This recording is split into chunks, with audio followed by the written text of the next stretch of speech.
David and Victor were childhood friends who grew up in the same neighborhood. They spent their early years playing together, exploring the outdoors, and dreaming of the future.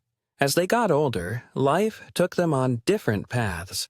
They both found good jobs and eventually got married, each starting a family.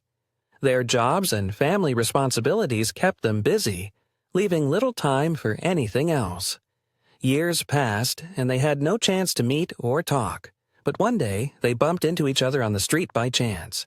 They were both surprised and delighted to see one another. After exchanging greetings, they began talking about their childhood memories, laughing as they remembered the good old days.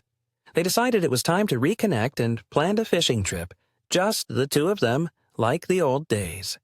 On the day of the trip, they arrived at a beautiful riverbank, eager to spend time together. The sun was shining, the river was calm, and everything felt perfect.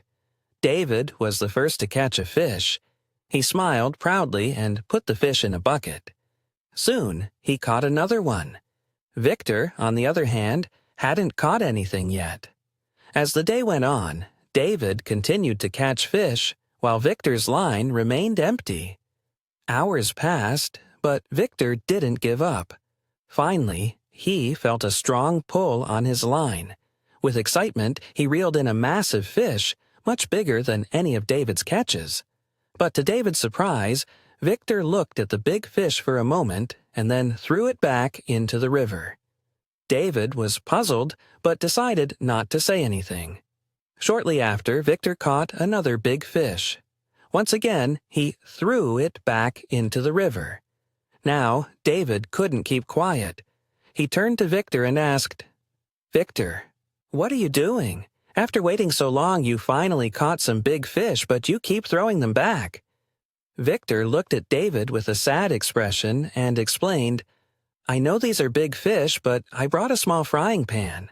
How can I fry such big fish?"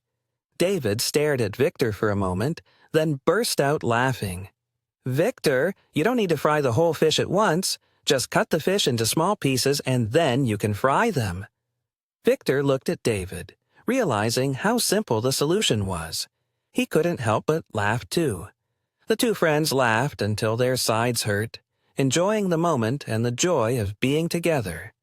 This fishing trip became one of their most cherished memories.